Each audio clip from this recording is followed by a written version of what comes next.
surge, aun en tiempos de Freud, el Círculo de Viena, Karnap, Schlick, Neurath, Hahn, Mach, que reconoció el Círculo de Viena explícitamente el auxilio de las indagaciones psicoanalíticas sobre lo inconsciente pueden aportar a las ciencias en general. Esto es un reconocimiento oficial, digamos, del Círculo de Viena. Freud mismo fue uno de los firmantes de un documento conocido como Visión Científica del Mundo, en los que firma al lado de Freud Mach mismo, Mach, el conocido científico, que según decían en las noches, sin que se enterase la gente, se ponía a leer la teoría de los sueños de Freud, aunque a nivel oficial era un duro, si no estrictamente opositor de Freud, sí muy receloso. El Círculo de Viena, con su positivismo lógico y con su inclinación a la unidad de las ciencias, es digno de mencionarse en este contexto. Neurath consagra el término de una ciencia conjunta, por construir. Zilsel propone el término teoría total y también el de ciencia unitaria. Todos estos autores representan la cosmovisión científica, es decir, una visión de la cual desde luego forman parte. Podríamos hablar de una verdadera situación de vasos comunicantes entre las ciencias. Si se profundiza en una ciencia, se topará uno con las siguientes. Todavía padecemos de la Edad Media la fragmentación del conocimiento que ha tenido graves estragos en la humanidad entera. No se trata de pretender ser conciliatorios en las ciencias aledañas, sino que orgánicamente todo conocimiento tiende a ser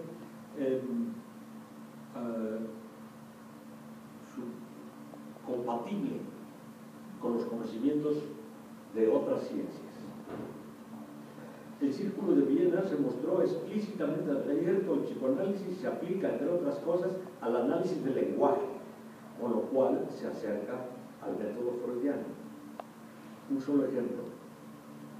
Fritz Maurer, del Círculo de Viena, postula: nosotros no decimos que lo que tú dices es falso o verdadero, sino exploramos cuál es el significado de lo que dices. Paralelamente a Freud y también en Viena, y en esta misma línea está pues Maurer y Ludwig Wittgenstein. El psicoanálisis surge también paralelamente con Wilhelm Wundt, quien establece un puente entre la fisiología y la psicología experimental rescatada de la metafísica. Wundt escribe además La psicología de los pueblos, que después fue retomada con óptica psicoanalítica por el etnopsicoanálisis de hoy en día. Apenas es necesario destacar la influencia directa que recibió Freud de Nietzsche, Schopenhauer y de Feuerbach. Por cierto, documentos recientes apuntan a la enorme influencia que tuvo Feuerbach sobre Freud, sobre todo en su crítica de la religión.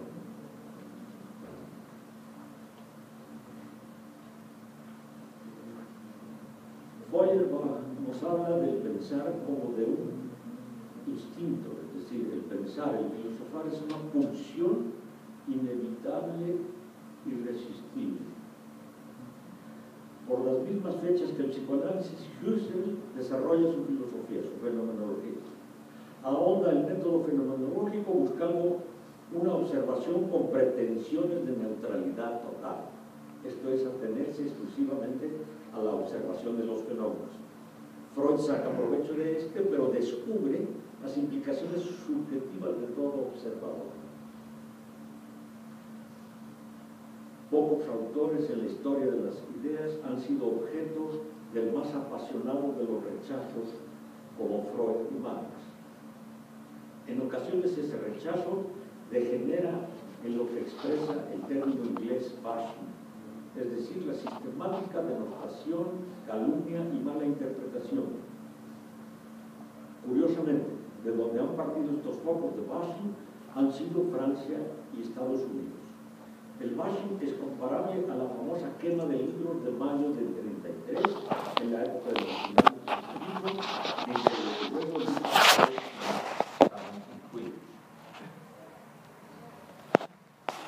cuando fue informado Freud de que habían quemado sus libros, dijo: hemos avanzado en la civilización.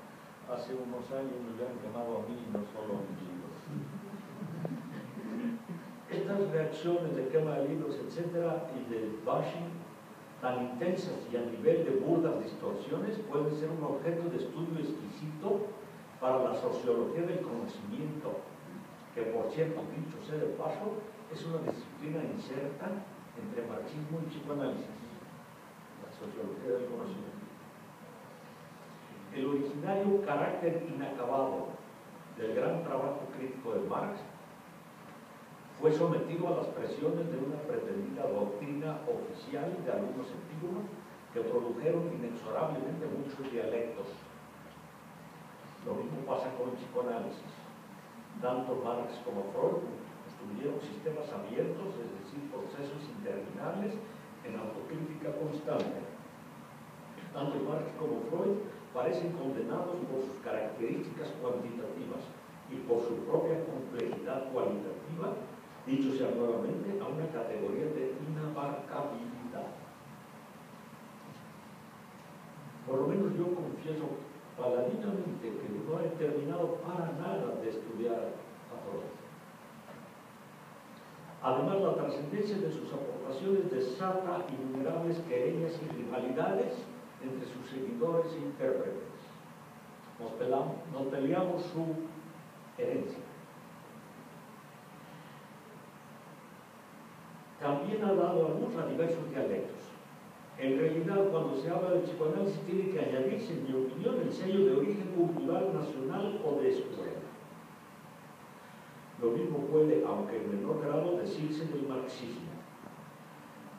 Del verdadero gran escándalo de nuestra ignorancia de ambas disciplinas y sus desarrollos hasta la actualidad está prohibido hablar. Excepto aquí que me lo permiten. El marxismo fue convertido, por lo menos durante una época, en marxismo y o doctrina oficial del Estado. El psicoanálisis en últimas décadas ha perdido filo como crítica social. Poco a poco, un entorno social, enemigo de la reflexión y del conocimiento, amenaza el nivel de una profesión que quiere ser reducida a terapia adaptadora y a crítica.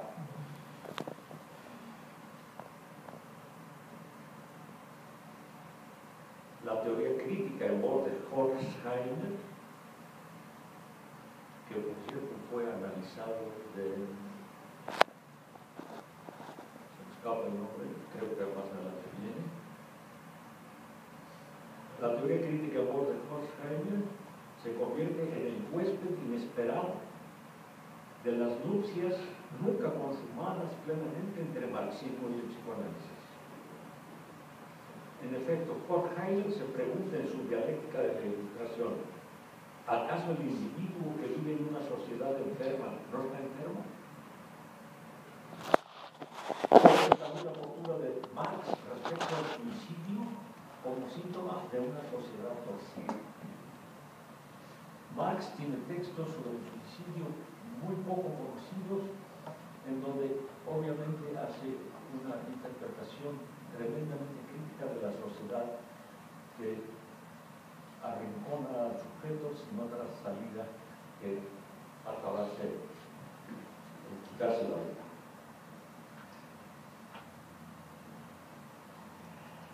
La teoría crítica, desde sus orígenes, acercó ambas disciplinas.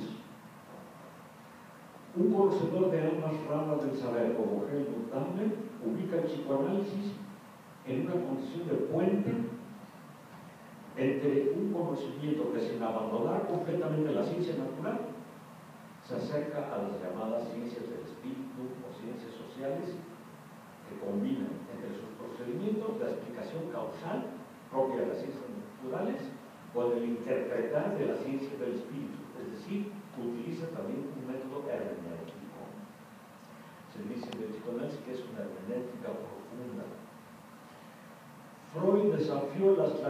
generaciones anteriores del saber y se instaló sólidamente en la frontera.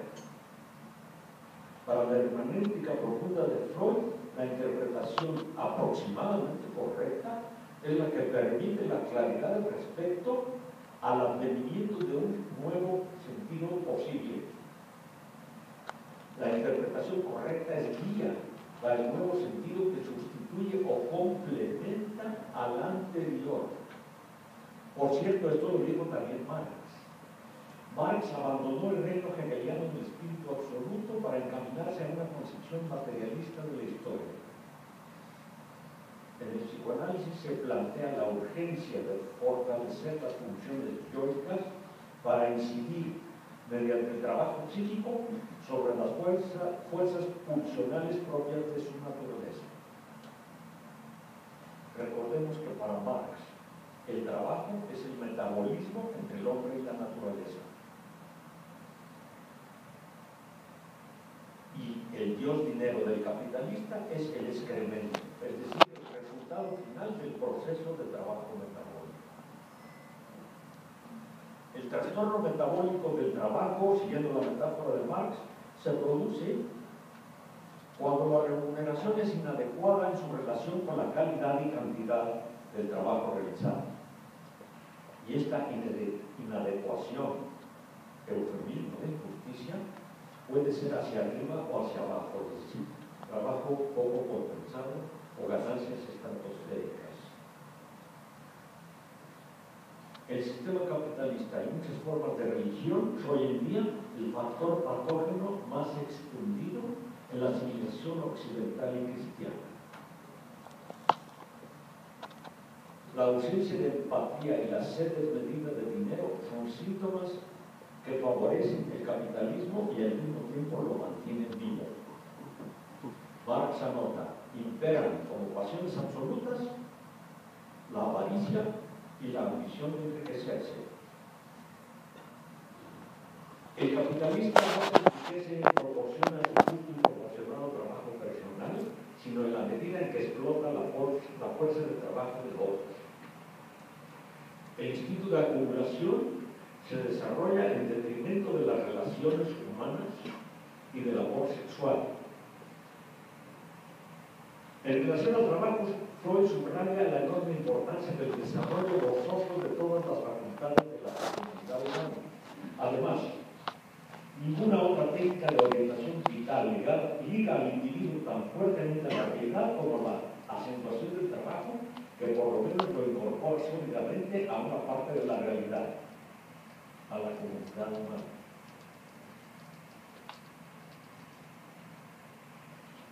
El ser humano puede actuar, trabajar en el sentido amplio, luchar contra la muerte, es decir, apartarse en la medida de lo posible de la tendencia a lo inorgánico, a la muerte como triunfo de la entropía, que todo lo iguala a un nivel de organización inferior. El marxismo busca rectificar el rumbo de la historia, desarticulando la lucha de clases y conciliando al hombre con su naturaleza social intrínseca que se debate entre su inserción en una sociedad de clases y la solidaridad. Es de vital importancia la reconciliación del hombre con la naturaleza, es decir, con el entorno físico llamado planeta Tierra. Se trata de alcanzar la regulación social de la producción a tono tanto con las necesidades de las sociedades conjunto como las del individuo. Este es un postulado básico para abrir el camino hacia una sociedad socialista. En Freud la meta es hacer consciente lo inconsciente y en donde era el ello debe llegar a ser el yo. Esta conceptualización es análoga en el marxismo a la función utópica de Ernst Bloch, que dice lo posible hay que convertirlo en real. A pesar de esta aceleración de Bloch, queda claro que ni para Marx ni para Bloch ninguna revolución llegará por sí misma. Igualmente la concientización